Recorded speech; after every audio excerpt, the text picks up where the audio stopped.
है friends, welcome to SGT. तो जैसे कि हमने प्रीवियस लेक्चर में पढ़ा था इक्वालिटी ऑपरेटर्स इन जावा, तो आज का जो टॉपिक है हमारा वो है कंडीशनल ऑपरेटर्स। तो चलिए आज की वीडियो शुरू करते हैं।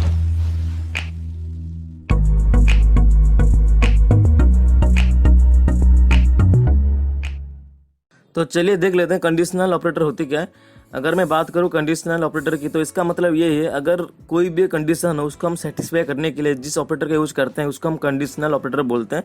हम कंडीशनल ऑपरेटर को टर्नरी ऑपरेटर भी बोलते हैं, क्योंकि एट ए टाइम 3 ऑपरेंड या 3 वेरिएबल आज इनपुट ये ले सकता है। तो चलिए देख लेते हैं कंडीशनल ऑपरेटर दिखता कैसे, क्या क्या ऑपरेटर यूज होता है कंडीशनल ऑपरेटर में। तो अगर मैं बात करूँ कंडीशनल ऑपरेटर की, तो जो पहला ऑपरेटर यूज होता है कंडीशनल ऑपरेटर में वो है क्वेश्चन मार्क और दूसरा है कॉलन। यही दो ऑपरेटर यूज होते हैं कंडीशनल ऑपरेटर में। हम कंडीशनल ऑपरेटर को टर्नरी ऑपरेटर इसीलिए बोलते हैं क्योंकि एट ए टाइम 3 वैल्यूज ले सकता है। अगर मैं बात करूँ यूनरी ऑपरेटर का, तो मान लो मैंने कुछ इस तरह से करा बी प्लस प्लस या प्लस प्लस बी भी कर सकते हैं।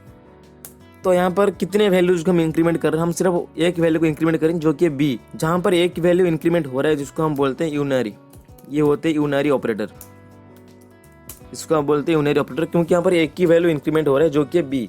अगर मैं कुछ इस तरह से करा ए प्लस बी, तो यहाँ पर क्या हो रहा है, दो ऑपरेंड्स हैं जो कि ए और बी। यहाँ पर दो वैल्यूज है, ए और बी दो वेरिएबल है, इसलिए हम इसको बोलते हैं बाइनरी ऑपरेटर। तो अगर मान लो मैंने कुछ इस तरह से करा, मैंने करा यहाँ पर ए ग्रेटर देन बी, ठीक है। फिर मैंने करा क्वेश्चन मार्क जो कि है टर्नरी ऑपरेटर या कंडीशनल ऑपरेटर। तो फिर मैंने यहाँ पर करा ए कॉलन बी।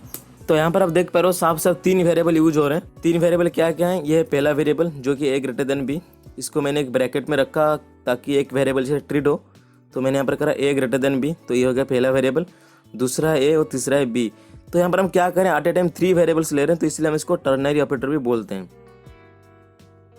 तो अगर हम सिंटेक्स की बात करें, टर्नरी ऑपरेटर का सिंटेक्स कुछ इस तरह से होता है। यहाँ पर हम कुछ कंडीशंस देते हैं, तो फिर कंडीशन के बाद हम देते हैं क्वेश्चन मार्क, फिर कुछ एक्सप्रेशन देते हैं। अगर एक्सप्रेशन 1 कॉलन एक्सप्रेशन 2, तो इसका मतलब ये हुआ यहाँ पर कुछ कंडीशंस होते हैं। अगर कंडीशन सेटिस्फाई हो रहे हैं, मतलब कंडीशन अगर ट्रू है तो ये वाला पार्ट एग्जीक्यूट होगा, अगर कंडीशन ट्रू नहीं है, अगर फॉल्स है तो ये वाला पार्ट एग्जीक्यूट होगा। तो ये सिंपल काम कैसे करता है, एक एग्जांपल देख लेते हैं। अगर मान लो मैंने कुछ करा ए ग्रेटर देन बी, तो यहाँ पर मैंने था क्वेश्चन मार्क। अगर ए बी से बड़ा है तो यहाँ पर हमको प्रिंट करना है ए, अगर बड़ा नहीं है तो प्रिंट करना है बी। तो यहाँ पर सिंपल क्या हो रहा है, यहाँ पर हम 3 वेरिएबल का यूज कर रहे हैं। तो यहाँ पर मैंने करा ए बी से बड़ा है, अगर ए बी से बड़ा, अगर ये कंडीशन जो सेटिस्फाई हो रहा है तो यहाँ पर ये वाला पार्ट एग्जीक्यूट होगा। ये इस पार्ट को हम बोलते हैं ट्रू। अगर ट्रू हो रहा है तो ये वाला पार्ट एग्जीक्यूट होगा, अगर ट्रू नहीं हो रहा तो दूसरा वाला पार्ट। ये अगर ट्रू नहीं हो रहा तो मतलब ये फॉल्स हो रहा है तो ये वाला पार्ट एग्जीक्यूट होगा। तो सिंपल है, अगर कंडीशन सेटिस्फाई हो रहा है तो ये वाला पार्ट, अगर कंडीशन सेटिस्फाई नहीं हो रहा तो ये वाला पार्ट। तो इसके वगैरह प्रोग्राम बना के देख लेते हैं हम कैसे इसको प्रोग्राम में इंप्लीमेंट करते हैं। तो यहाँ पर मैं अपनी जो टेक्स्ट एडिटर है उसको ओपन कर चुका हूँ, उसके वगैरह सेव करते हैं। तो मैंने सेव कुछ इस तरह से करा, मैंने करा टर्नरी डॉट जावा। तो कुछ इस तरह से मैंने सेव करा। इसको सेव करने के बाद मैंने क्लास क्रिएट करा। जब हम जावा की प्रोग्राम करते हैं तो हमेशा क्लास ही शुरू होते हैं, तो मैंने क्लास क्रिएट करा। क्लास का नाम रखते हैं टर्नरी, क्योंकि फाइल का नाम और क्लास का नाम सेम होनी चाहिए। तो यहाँ पर क्लास क्रिएट करा मैंने। तो फिर मैंने क्रिएट करा क्लास की बॉडी। तो यहाँ से लेकर यहाँ तक क्लास की बॉडी, फिर डिफाइन करते हैं मेन मेथड। मैंने करा पब्लिक, फिर मैंने करा स्टैटिक वॉइड मेन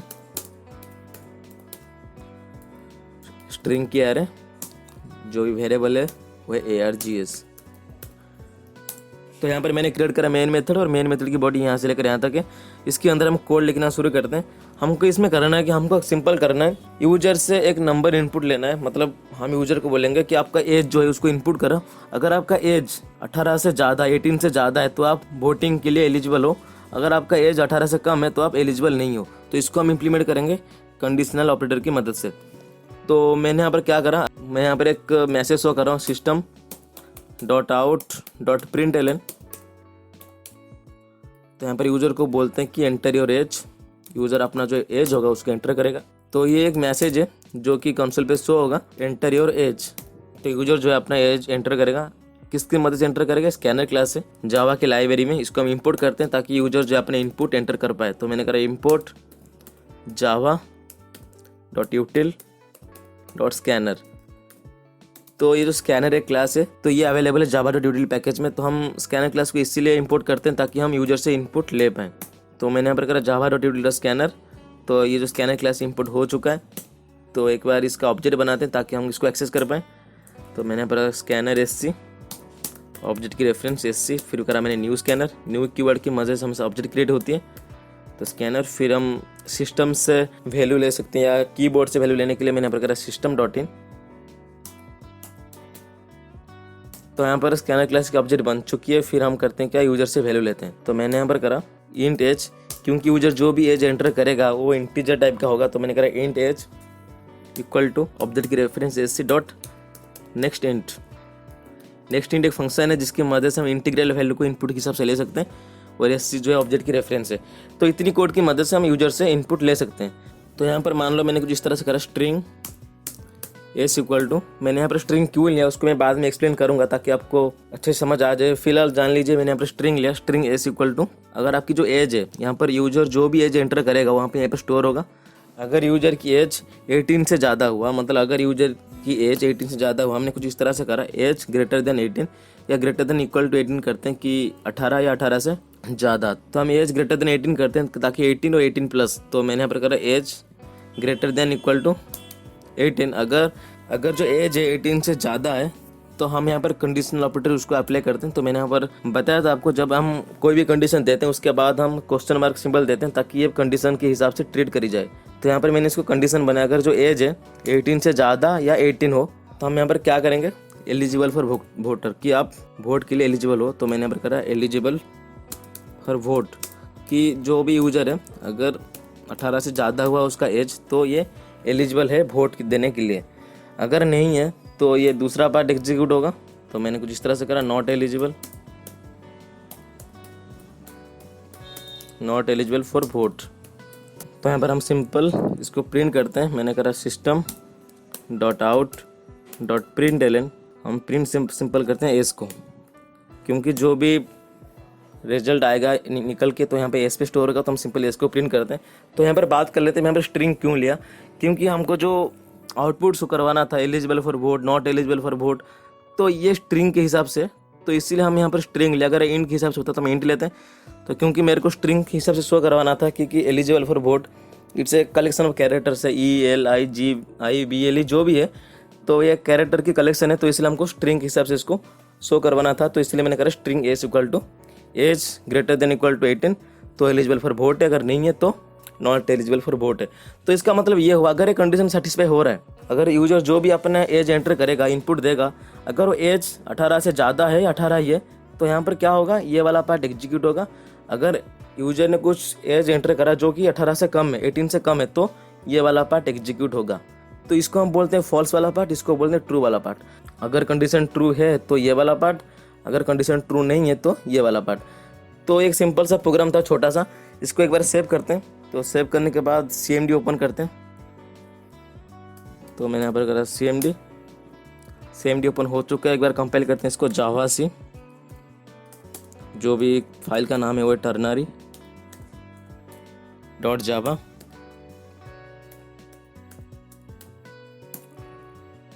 तो यहाँ पर बिल्कुल चल रहा है, इसमें कोई भी एरर नहीं है। तो इसको रन करते हैं जावा, जो क्लास का नाम है वो है टर्नरी, TERNARY। तो यहाँ पर एक मैसेज हो रहा है जो कि एंटर योर एज। तो मान लो मैंने एंटर करा 20, तो यहाँ पर जो भी मैसेज हो रहा है वो एलिजिबल फॉर वोट, क्योंकि जो कि मेरा एज है वो 18 से ज़्यादा है, तो मैं वोट देने के लिए एलिजिबल हूँ। तो इसको एक बार और चलाते हैं, कुछ 18 से छोटा नंबर देते हैं, मान लो मैंने करा 15, तो नॉट एलिजिबल फॉर वोट। अगर एज 18 से कम है, 18 से कम है तो नॉट एलिजिबल फॉर वोट, अगर 18 से ज़्यादा है तो एलिजिबल फॉर वोट। तो एक छोटा सा प्रोग्राम था। तो मैं फिर से बता दूं, ये कंडीशन है, अगर ये कंडीशन सेटिस्फाई हो रहा है, अगर ये कंडीशन ट्रू है तो ये वाला पार्ट एग्जीक्यूट होगा, अगर कंडीशन ट्रू नहीं है तो ये वाला पार्ट एग्जीक्यूट होगा। तो ये कुछ ज़्यादा ही सिंपल है, इसमें कोई बड़ी बात नहीं की, ताकि आपको समझ ना आए। तो हम टर्नरी ऑपरेटर को बोलते हैं if else का रिप्लेसमेंट। हम if else का रिप्लेसमेंट इसीलिए बोलते हैं क्योंकि अगर मान लो कि if कंडीशन, तो यहाँ पर कुछ कंडीशंस होते हैं if ब्लॉक के अंदर। अगर ये कंडीशन ट्रू है तो हम क्या करते हैं, if ब्लॉक के अंदर आते हैं। अगर कंडीशन ट्रू नहीं है तो हम क्या करते हैं, एल्स ब्लॉक के अंदर जाते हैं। एल्स ब्लॉक के अंदर जो भी स्टेटमेंट होगा वो एग्जीक्यूट होते हैं। तो टर्नरी ऑपरेटर में भी यही होता है, अगर कंडीशन ट्रू है तो ये वाला पार्ट, अगर कंडीशन ट्रू नहीं है तो ये वाला पार्ट। और इफ एल्स में भी यही हो रहा था, अगर कंडीशन ट्रू है तो ये वाला पार्ट, अगर कंडीशन ट्रू नहीं है तो कंट्रोल यहाँ पर आ जाएगा, ये वाला पार्ट एग्जीक्यूट होगा। तो इसीलिए हम इसको बोलते हैं इफ एल्स का रिप्लेसमेंट। तो जो नेक्स्ट पॉइंट है वो है nesting up conditional operator is also possible. तो इसका मतलब ये हुआ हम at a time more than one condition भी ले सकते हैं एज ए इनपुट। मतलब आप टर्नरी ऑपरेटर का यूज करके at a time more than या at a time multiple conditions को इनपुट के हिसाब से ले सकते हैं। तो चलिए देख लेते हैं कि हम मल्टीपल कंडीशन को एज ए इनपुट कैसे लेते हैं। तो सपोज कर लो मैंने कुछ इस तरह से करा 10 ग्रेटर देन 20, ठीक है। और इसको कंडीशन बनाने के लिए मैंने यहाँ पर करा क्वेश्चन मार्क। अगर मैं क्वेश्चन मार्क यहाँ पर इनपुट कर रहा हूँ तो इसका मतलब है ये एक कंडीशन है। अगर ये कंडीशन सेटिस्फाई हो रहा है तो यहाँ पर मेरे को एक वैल्यू प्रिंट करवाना है जो कि ए। तो ये सिंपल है, अगर कंडीशन सेटिस्फाई हो रहा है तो हमको ए प्रिंट करवाना है। अगर कंडीशन सेटिस्फाई नहीं हो रहा तो दूसरा कंडीशन तक जाते हैं। तो मैंने यहाँ पर कॉलन मतलब दूसरा कंडीशन का शुरुआत। तो मैंने यहाँ पर करा 40 ग्रेटर देन 50। तो यहाँ पर मैंने करा क्वेश्चन मार्क। तो अगर यहाँ पर मैं क्वेश्चन मार्क इनपुट कर रहा हूँ तो ये भी एक कंडीशन है। तो इसका मतलब ये हुआ अगर ये वाला कंडीशन सेटिस्फाई हो रहा है, अगर ये कंडीशन सेटिस्फाई हो रहा है तो हमको कंसोल पे शो करवाना है ए की वैल्यू, मतलब ए की कुछ ही वैल्यू होगा उसको शो करवाना है, या सिंपल ए शो करवाना है। अगर ये कंडीशन सेटिस्फाई नहीं हो रहा तो कंट्रोल यहाँ पर आएगा, फिर ये कंडीशन चेक होगा। अगर ये कंडीशन सेटिस्फाई हो रहा है तो ये वाला जो पार्ट है बी ये प्रिंट होगा कंसोल पे। अगर ये वाला कंडीशन भी सेटिस्फाई नहीं हो रहा तो हमको सिंपल प्रिंट करवाना है सी को। तो यहाँ पर आप देख पा रहे हो कितने कंडीशन का यूज हो रहे हैं। यहाँ पर 2 कंडीशन का यूज हो रहे हैं जो कि मोर देन 1 है। तो पहला कंडीशन ये है, दूसरा कंडीशन ये है। तो यहाँ पर मेरे को बताओ अगर मैंने कुछ इस तरह से करा 10 greater than 20 question mark A, फिर colon 40 greater than 50 question mark B colon C, तो इसका मतलब क्या हुआ, इसका रिजल्ट क्या आएगा? एक बार स्क्रीन को पॉज करिए, सोचिए, बताइए रिजल्ट क्या आएगा इसमें। अगर 10 20 से बड़ा है, अगर 10 है 20 से बड़ा है तो यहाँ पर ये वाला पार्ट एग्जीक्यूट होगा। तो अगर हम सिंपल भाषा में बताएं तो यहाँ पर जो 10 है 20 से कभी बड़ा नहीं है तो ये कंडीशन फॉल्स है, मतलब कंडीशन चलेगा ही नहीं। अगर फॉल्स है तो ये वाला पार्ट एग्जीक्यूट होगा। तो फिर कंट्रोल यहाँ पर आया, फिर कंट्रोल चेक करा कि जो 40 है 50 से बड़ा है, ये भी नहीं है 40 50 से बड़ा नहीं है। अगर बड़ा होता तो ये वाला पार्ट एग्जीक्यूट होता, अगर ये तो बड़ा है नहीं, 40 से 50 से छोटा है। तो यहाँ पर क्या होगा, कंट्रोल फिर यहाँ पर जाएगा, यहाँ पर तो कोई कंडीशन नहीं है तो यहाँ पर जो भी वैल्यू होगा वो वैल्यू यहाँ पर आउटपुट में शो होगा जो कि रिजल्ट आएगा सी। तो इसको एक बार प्रोग्राम बना के देख लेते हैं हम नेस्टिंग कंडीशनल ऑपरेटर को कैसे यूज करते हैं। तो यहाँ पर ये सारी चीज़ों को मैं यहाँ से हटा रहा हूँ, इसकी कोई ज़रूरत नहीं है, इसको भी हटा रहे हैं। तो मान लो मैंने यहाँ पर कुछ इस तरह से करा, मैंने करा कैर सी एच इक्वल टू, यहाँ पर मैंने कुछ कंडीशन दिया, अगर 10 20 से बड़ा है, ठीक है, तो ये कंडीशन है। अगर 10 20 से बड़ा है तो ये वाला पार्ट एग्जीक्यूट होगा, मान लो कि हमारा ए एग्जीक्यूट होगा अगर 10 20 से बड़ा है। अगर 10 20 से बड़ा नहीं है तो कॉलन दूसरा कंडीशन है, अगर 10 20 से बड़ा नहीं है तो मैंने कुछ इस तरह से करा, ये वाला कंडीशन चलेगा 40 ग्रेटर देन 50। तो अगर ये वाला कंडीशन ट्रू हो रहा है तो यहाँ पर हमको सिंपल बी को प्रिंट करवाना है। तो फिर मैंने करा यहाँ पर कॉलन सी। तो यहाँ पर हमने कोई भी कंडीशन का यूज नहीं करा, तो हमने सिर्फ एक स्टेटमेंट डाला जो कि सी। तो यहाँ पर जो है प्रोग्राम बन गया तैयार है, छोटा सा प्रोग्राम था। मेरे को एक बात बताओ, तो यहाँ पर मैंने क्या करा, मैंने यहाँ पर करा अगर 10 20 से बड़ा है तो ये वाला कंडीशन प्रिंट होगा कंसोल पे। तो मेरे को एक बात बताओ, 10 20 से कभी बड़ा नहीं है जो कि कंडीशन फॉल्स है। तो अगर ये फॉल्स है तो ये वाला पार्ट एग्जीक्यूट नहीं होगा, तो सिंपल कंट्रोल यहाँ से उठ के यहाँ आ जाएगा। तो फिर यहाँ पर जो कंडीशन वो चेक होगा कि जो 40 है 50 से बड़ा है कि नहीं, कभी 40 50 से बड़ा नहीं होता, तो ये वाला जो कंडीशन है वो भी फॉल्स है। तो कंट्रोल ये वाला पार्ट को भी एग्जीक्यूट नहीं करेगा, तो सिंपल ये जो पार्ट है सी ये एग्जीक्यूट होगा। तो हमको अगर आउटपुट में इसको देखना है तो मैंने यहाँ पर करा system dot out dot print L N, जो भी रिजल्ट निकल के आएगा आगे सी एच पे स्टोर होगा। तो अगर जो रिजल्ट हो हमारा सी आना चाहिए। अब देखते हैं क्या आ रहा है रिजल्ट। तो मैंने इसको सेव करा, सेव करने के बाद जो सी एन डी उसको ओपन करते हैं।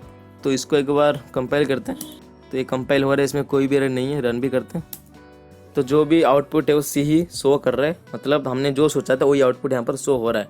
अगर मैंने मान लो यहाँ पर ऐसे करा 10 स्मॉलर देन 20, तो यहाँ पर क्या आउटपुट शो होगा?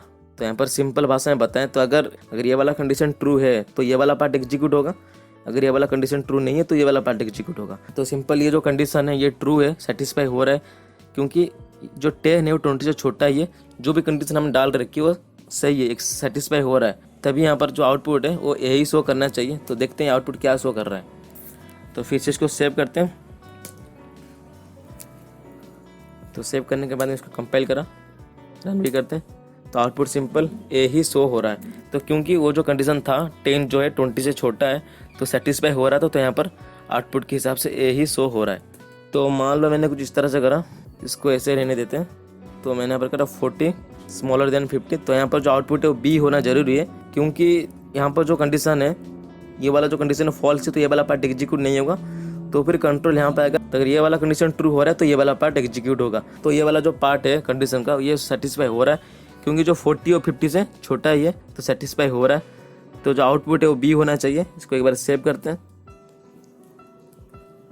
तो यहाँ पर मैंने इसको कंपाइल करा, कंपाइल हो रहा है, रन भी करते हैं, रन भी हो रहा है। तो जो आउटपुट है वो बी ही शो हो रहा है। तो अगर हम कंक्लूजन की बात करें तो टर्नरी ऑपरेटर को हम नेस्टिंग के हिसाब से यूज कर सकते हैं। इसका मतलब ये हुआ कि एट ए टाइम हम मल्टीपल कंडीशन का भी यूज कर सकते हैं। तो ये एक छोटा सा प्रोग्राम था आपको दिखाने के लिए कि नेस्टिंग को हम यूज कैसे करते हैं कंडीशनल ऑपरेटर में। तो आज के लिए बस इतना ही, मिलते हैं नेक्स्ट वीडियो में। Thanks for watching.